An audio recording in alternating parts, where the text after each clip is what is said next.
Welcome back to part 2 of my Barbenheimer review. I went to Barbenheimer in the correct order, Barbie, then Oppenheimer. If you saw them the other way around, you did it wrong. And in this video, I'm going to talk about Christopher Nolan's Oppenheimer.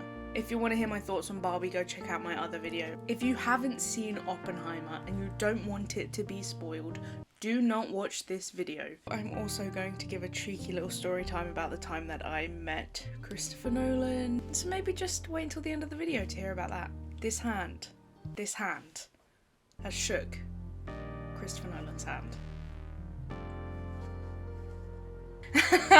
Okay, Oppenheimer. Oh, I haven't even showed you yet. Showed it in the Barbie video. If you're new here, this was the Barbenheimer fit. Yes, I wore this to the cinema. Yes, I made it myself. Why? Because I'm sad and I love cinema.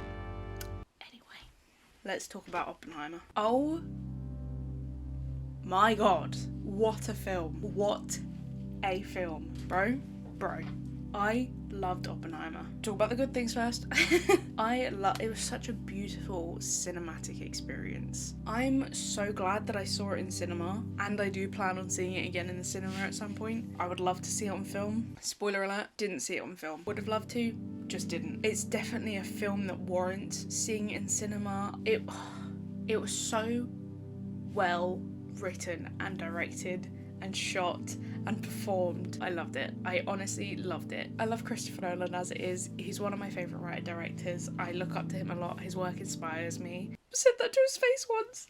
It was great. However, Oppenheimer is not for a passive audience. You cannot be a passive audience member in Oppenheimer. It's so fast-paced. You have to be paying attention, otherwise you're going to get lost. I want to say the first act, but I don't even know. It lasted the entire movie. It was so fast. I'm pretty good at keeping up with movies and keeping up with the story and paying attention to the story beats. I mean, like I said, wannabe screenwriter. I'm a screenwriter. I'm trained for it. I was struggling to keep up in Oppenheimer because it is so much information being thrown at you that you really have to be paying attention, otherwise you're going to get left behind. You're not going to know what the hell's going on. There are so many characters speaking so much dialogue. I mean, the entire movie is very meticulously edited. You can tell it's so well edited. I believe it'll win an Oscar. The movie as it is 3 hours. If they had a slightly slower pace with the amount of dialogue going on, just the sheer amount that's going on, it could have easily been a 4-hour film. They chose to cut down so much without cutting loads of dialogue out that it just it goes. You don't really get a second to breathe. And like I said, I'll give myself a pat on the back. I'm pretty good at keeping up with fast-paced movies. This, I struggled. I mean, I'm assuming that you've seen this if you're watching this, but if you haven't seen Oppenheimer, if you struggle to keep up with movies, especially fast-paced movies, if you enjoy movies where you can just sit back and enjoy and be a passive spectator, you won't like Oppenheimer because it's just so much information. You'll get bored, you'll get lost, you'll get tired, you'll zone out. I feel like the movie is definitely made for an audience who already know the history, or at least some of the history of Oppenheimer. Even though you were given so much, it felt like I was pinned back in my seat at points because it was just coming at me.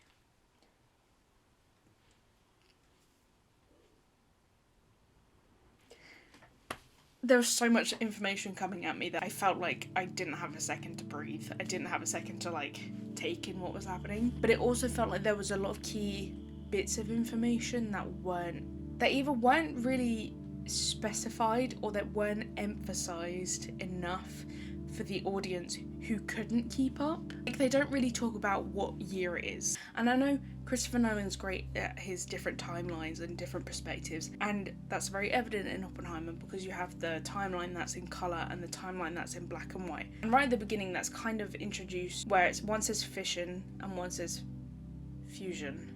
Yes, it's kind of explained in the movie, but it goes so fast you might miss it. Long story short, from someone who took A-level physics and failed. Fusion, fission. It's yeah. I don't like it when movies give too much exposition and they give you pointless information of locations and dates that you don't need to know with titles that are just distracting. However, when you have a movie like Oppenheimer where there's so much information coming at you, it would have been nice, considering he used titles at the beginning with the fusion and the fission. It would have been nice to just have a date in the corner. I'm now questioning whether he did or not, but I don't remember because I wouldn't be saying this if he did and I remembered. I don't think he did. So I was watching it with my family and I had my dad next to me and he has a lot more knowledge of the Second World War and dates around that time and history than I do. And there were moments where I kept having to ask him what year do you think this is? Because I have no idea. Because it's not obvious. And I'm not saying the years specifically are necessary for the story, but I feel like when you have so much information, you kind of need to be able to ground the audience with some certainty. Just to say the year would have been nice. I'm very fixated on this idea of them emphasizing the year. I don't know why. It's extremely well edited where it's almost to a fault because it's so fast paced. However, put a pin in that because I am going to come back to that idea of the movie being fast paced. It's so well written. It's so well written to the point where I can't fault the writing at all. There were two moments specifically where my heart physically stopped. I can't say physically stopped, that's a bit too dramatic, but I felt like a pain in my chest, my heart sunk, and I was winded. There were two specific moments. The first moment, and I think anyone who went to the cinema to see this will agree, when they first tested the bomb. Because up until this point, remember that when I said put a pin in how fast it was edited? We're taking the pin out, we're coming back to that. Up until the point where they're going to test the bomb, it's been so fast paced. You've had all this information and you haven't had a chance to really take it in, and then all of a sudden they're testing this bomb and there's a countdown and then the bomb goes off and it's silent. And you just see the sheer magnitude of this bomb and this mushroom cloud, and it's just completely silent. Speechless. You could have heard a pin drop in that cinema. That moment in itself, you see the bomb and it's just silent. Great in and of itself. But having the beginning of the movie up until that point just being information, constant noise, and then the first moment you have of silence is at that moment. Get the fuck out. So good. Oh my days. Oh my days. Most of us have experienced a thunderstorm, and you know the closer the lightning is to you, the quicker the thunder is after the lightning. You see a flash of lightning and then you count and then you hear the thunder, and that's how far away the lightning is, right? So we see this huge mushroom cloud and we're waiting and we're waiting and we're waiting. Not only are we getting a sense of the distance, we're getting a sense of the size. That moment summarizes the whole movie. All this hard work has been for this moment, and now we're waiting. What's going to happen next? What's the domino effect? The magnitude of destruction that they've created, and all the work that's gone into this, and how powerful it fucking is. And you're witnessing that, and it's silent, so all the focus is on that. Incredible. But then also you've got the new added tension of, okay, when's the boom coming? When's the boom coming? When's the boom coming? Oh my god, when's the boom coming? It's taking a bit too long. Nails digging into the seat, holding my breath, waiting for that kaboom. But the way that they did it, there's so much implied in that moment. Oh my god, oh my god. And the fact that it was all practical effects, I could cry. I love cinema. The second moment when I actually had physical pain in my chest and I actually cried was the last scene of the movie. If you know, you know. I think it's Strauss, Robert Downey Jr.'s character. His position in the story and his conflict with Oppenheimer starts right at the beginning, where he witnesses a conversation between Oppenheimer and Einstein. He doesn't hear the conversation, but he witnesses it. Unbeknownst to us, the first 2/3 of the movie, I'm assuming, he's laying the dominoes in place so that he can rip all of that glory away from Oppenheimer. Towards the end of the movie, we realise he's paying people and working with people so that he can turn everyone against Oppenheimer. And again, it's so much information, there's so much happening. And his argument is, he said something along the lines of he gave Oppenheimer exactly what he wanted. Like, he didn't want this, that and the other, and he wanted this, and I gave it to him. He gave him exactly, that was his argument. And as it's starting to wrap up, there's people realising, like, Strauss planted all this and pinned it against Oppenheimer, and Oppenheimer's being the bigger man, is being the gentleman. His wife is like, fight against it, you know this isn't right, fight against it, but he isn't fighting. You're like, why isn't he why is he just laying back and accepting it? It comes to light that Strauss played the game, basically. I can't remember his exact lines of dialogue, but he's like, he turned Einstein against me, and he turned everyone else against me. He was butthurt. Oppenheimer hurt his ego, and he was out for revenge. His right-hand man turns, like, you failed to consider, what if they were never talking about you? What if they were talking about something more important? And then it cuts to the conversation between Oppenheimer and Einstein.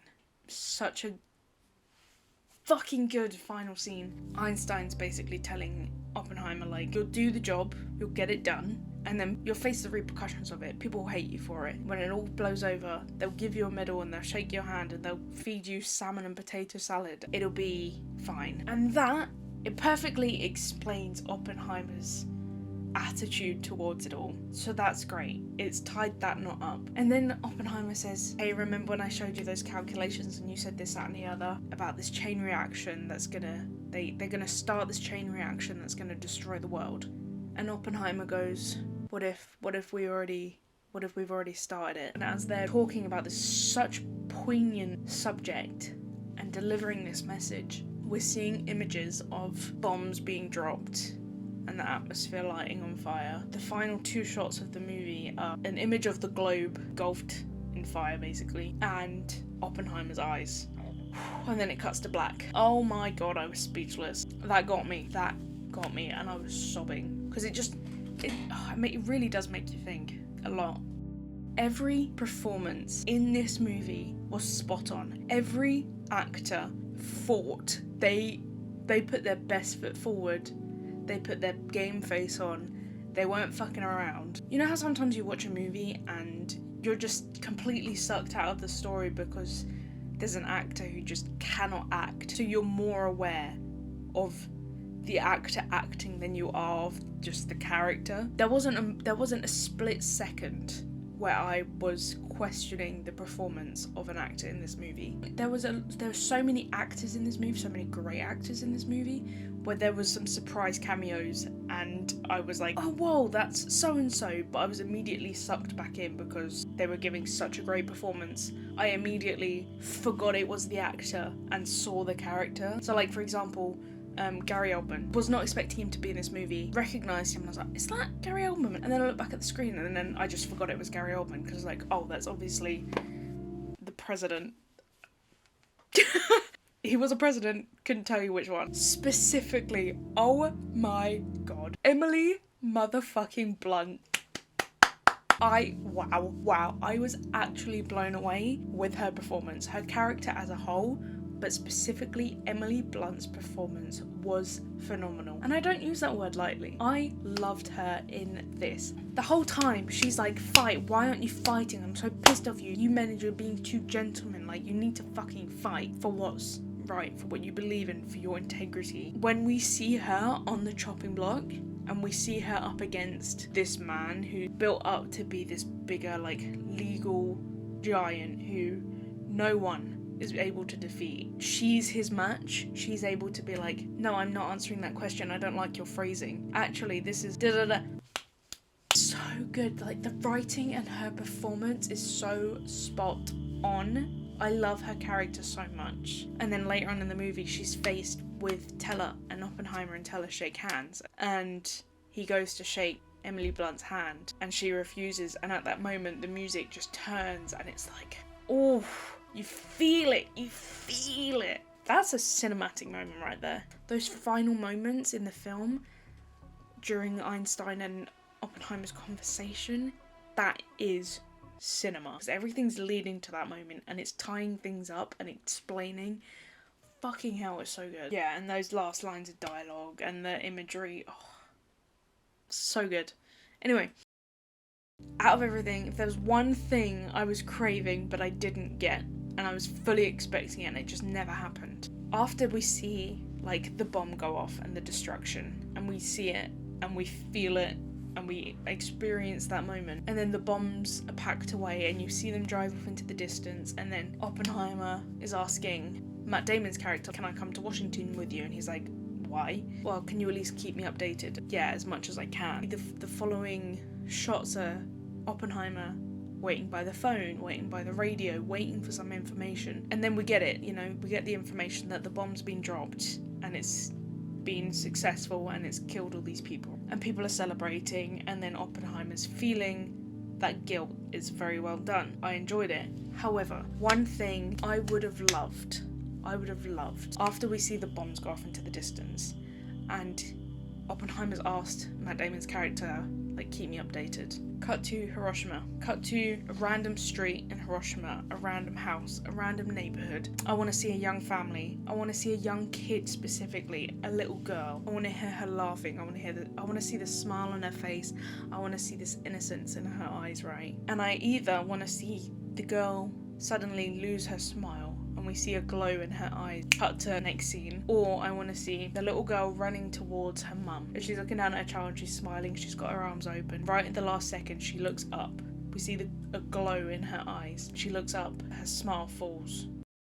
I think that would have been so powerful. I feel like that would have just been the cherry on the cake, because it doesn't need to be morbid, it doesn't need to be gruesome and really graphic. The implication of the other side of it, the innocence and the destruction that that they are now going to face because we've just seen it. And I will say, I was talking to my dad earlier and I said, like, that's the one thing that I really wanted or would have loved to have seen. And he said that my idea reminded him of a movie that he had seen ages ago, where it was about, like, a nuclear bomb. This woman was watching a mushroom cloud come towards her, and they pan down and she's weeing herself. And when my dad told me that, I was like, that's so powerful. That's so powerful. That's such a good idea. That image obviously stuck with him. So I feel like something similar, like something so simple, would have been so good. Just hearing it on the news, that wasn't enough for me.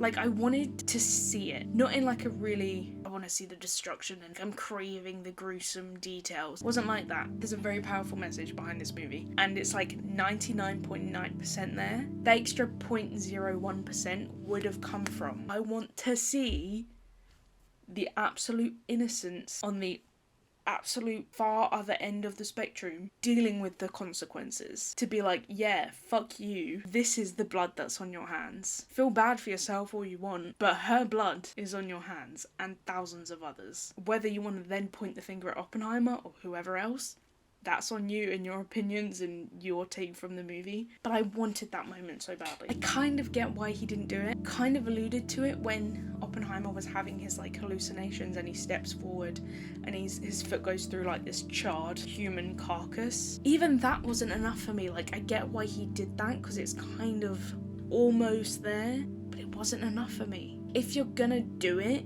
do it. Like I say, I kind of understand why he didn't do it because it could have been too much. But like, fuck that. This movie not only flirted with politics and really heavy stuff, like there was full-on penetration politics. If you've gone that far with this story and this story that you're telling and the message behind it, you can do one extra shot of a little Japanese kid. Not that I want to see the death of a little Japanese child, not where I'm coming from at all. Do not get that misconstrued. If you're gonna go that far and you're gonna make a 3-hour fucking movie about it, I want to see the other end of it. I want to see who's dealing with the consequences. That would have been the one thing that I wanted from this movie that I didn't get. The movie 100% achieved the message it was trying to say. 100%. As well as I can interpret it, that is. It's such a good movie. There's conflict, there's resolution, there's stakes. It's just so good. So good. I absolutely fucking love this movie. Would watch it again. As I promised, here is a little cheeky story time about how I met Christopher Nolan. Okay, so if you've watched this far, if you care. Christopher Nolan, if you're watching this, hi mate, good to see you. I was living in LA for 8 months. but I came back at Christmas, right? So in December, I was flying from LAX to Heathrow. Context, the flight was already delayed like 4 or 5 hours. I'd been away from home for 4 months. I just wanted to get home. Just everything was going to shit. As I'm boarding the plane, I have to walk through first class because I wasn't in first class. As I'm walking through first class, something in my head goes, look down. So I look down and there's a man sitting in first class and I immediately go, that's Christopher Nolan. That's the end of the story. That's how I make, no. I'm in a queue of people waiting to get to my seat. It's packed flight. I wasn't even 100% sure it was him, but like, I know Christopher Nolan's face, right? So I start freaking out. Anyway, I get to my seat and I start freaking out even more. I'm like, was that him? Was that not him? I don't think that was him. What would be the chances of one of my favorite directors being on this flight right now? Like, the flight from LAX to Heathrow is like 10 hours, 11 hours, 10 and a half hours. So for the next 10 and a half hours, I've just got this thought in my mind, like, is Christopher Nolan on this flight right now? Well, at least that went for the first few hours. Proceeds to be the worst flight I've ever been on. I had the window seat and then there was a sleeping child and a sleeping mother next to me and there was no chance I was going to wake them up. So I was sat in my seat the entire flight. It was horrible. I couldn't sleep. I was so uncomfortable. There was turbulence. It was really dry on the flight. It was just, it was the worst flight. By halfway through the flight, I was just so annoyed that I just forgot about him entirely. When I get really bad anxiety, or I'm really nervous, I like to listen to either the Interstellar or the Inception soundtrack. I always have. I used to listen to them before my exams. Always done it. I never get nervous flying. I love flying, but for some reason I was just so uncomfortable and so nervous. So I was listening to Inception for like the last hour of the flight. As we're landing, super bad turbulence to the point where I'm like, am I gonna die on this flight? As I'm listening to the Inception soundtrack, I'm like, I can't die on this flight because Christopher Nolan's on this flight and Christopher Nolan can't die on this flight. Fast forward, we land, we're stuck on the tarmac for another hour and a half. It is so bad. Anyway, I'm very fast off this flight because I just want to get the fuck out of here. I get to baggage claim. Surprisingly, one of the first people there. Start hearing over, there's delays to get the bags off, there's this, that and the other. It was so bad. Have I said it was a bad flight? It was just a bad experience. I just want to get my bags and go, bro. All of a sudden, I look to my right. A baggage claim at Heathrow Terminal. Motherfucking Christopher Nolan is just standing there. I proceed to have a panic attack.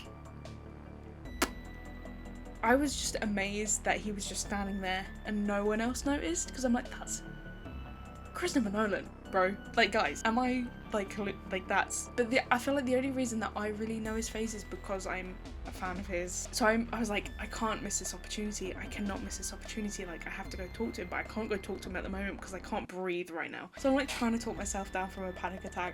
If I'm gonna talk to him, I have to be a normal human being. I have to be able to breathe. I have to be able to talk. I can't just walk over there, right? You need to be quick. I cannot lose this opportunity. I cannot lose this opportunity. If I let him walk away right now and I don't talk to, I'm gonna hate myself for the rest of my life. So I'm like doing breathing exercises. I'm pretty sure like I see the first bag come out. I'm like, I have to talk. It's literally now or never, because if those are his bags and he grabs the bags and he's off, that's it. I'm just gonna cry and give up. So I just left all my stuff and I walk over to him and he's with his wife, bless him. So I'm 5'2" and he's very tall and his wife's very tall and very pretty. And I walk over to him and I'm like, excuse me, I'm really sorry. Are you Christopher Nolan? And he just goes, yes, I am. Oh, but I was just like, I just wanted to ask if I could shake your hand. And he puts his hand out and I shake his hand and I'm like, oh my god, I'm dying inside right now. I went on to basically tell him that his work really inspires me. I'm an aspiring screenwriter and I really look up to him, yada yada yada. At this point, word vomiting. Literally word vomiting. I can't remember most of the conversation. I think I blacked out. At one point I was listening to the Inception soundtrack as we were landing and he was like, that's a good landing soundtrack. Because obviously the final scene of Inception. I'm like, yeah, I listen to it all the time. I literally can't remember most of the conversation because I blacked out. I was like, I'm really sorry, I didn't want to create a scene or like bring attention onto you, but I really just wanted to shake your hand and say thank you. And he puts his hand out again and I shake his hand again. I'm like, just thank you so much, really. And then I word vomited a bit more and we had a bit of a conversation, but I can't remember most of it. As we're like wrapping up the conversation, it was lovely to meet you, shake my hands a third time. I don't know where I got this confidence from after spending however long word vomiting, blacking out, not knowing what the hell was going on, having tunnel vision, not having any sense of anything. I randomly get this instant moment of confidence and I go, oh, my name's Sian Taylor, by the way. Remember that name? Remember that name? I'm Sian Taylor. Remember that name?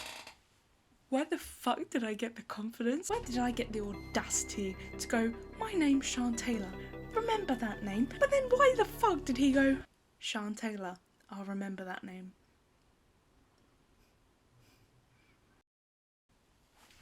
And then I'm like, thank you, okay, bye. And I run back to my bags.